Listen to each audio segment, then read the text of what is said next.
வாயில் வச்ச உடனே கரையக்கூடிய பெருமாள் கோயில் பிரசாதம் ஜீரா எப்படி செய்யலாம் பார்க்கலாம். ஹாய் ஃப்ரெண்ட்ஸ், வணக்கம், வெல்கம் டு லூஷியஸ். ஒரு கப் பெரிய சைஸில் இருக்கக்கூடிய கற்கண்டு எடுத்துருக்கேன். மிக்ஸி ஜாரில் ஆட் பண்ணி பொடிச்சு எடுத்துக்கிறேன். கடாயில் 2 டேபிள் ஸ்பூன் கீழே 1 கப் ரவை ஆட் பண்ணிக்கலாம். நல்லா வறுத்து எடுத்துக்கலாம். ரவை எடுத்து அதே கப்பில் 2.5 கப் தண்ணியை ஒரு பாத்திரத்தில் ஆட் பண்ணிக்கிறேன். சிறிதளவு சால்ட் ஆட் பண்ணி இந்த தண்ணியை நல்லா கொதிக்க வச்சு எடுத்துக்கிறேன். ரவை நல்லா பொரிஞ்சு வர அந்த நேரத்தில் கொதிச்சிக்கிட்டு இருக்கிற தண்ணியை ஆட் பண்ணிக்குவோம். 1 கப் ரவைக்கு 2.5 கப் தண்ணி கரெக்டாக இருக்கும். ரவை நல்லா வெந்த பிறகு பொடிச்சு வச்சுருக்க கற்கண்டு ஆட் பண்ணிக்கிறேன். ரவை எடுத்து அதே கப்பில் 1 கப் துருவிய வெல்லம், சிறிதளவு ஏலக்காய் தூள், 1 பிஞ்ச் பச்சை கற்பூரம் ஆட் பண்ணிக்குவோம். கோயில் பிரசாதத்தில் பச்சை கற்பூரம் ஆட் பண்ணுவாங்க. ஃப்ளேவரும் டேஸ்ட்டும் ரொம்ப நல்லாயிருக்கும். விருப்பப்பட்டால் நீங்கள் ஃபுட் கலர் ஆட் பண்ணிக்கலாம்.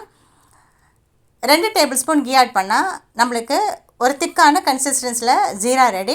இது வாயில் வச்ச உடனே கரையக்கூடியதாக இருக்கும். சாப்பிட்றதுக்கு நல்லா டேஸ்ட்டாக இருக்கும். நீங்களும் இந்த ரெசிபி ட்ரை பண்ணி பாருங்கள். தேங்க்யூ.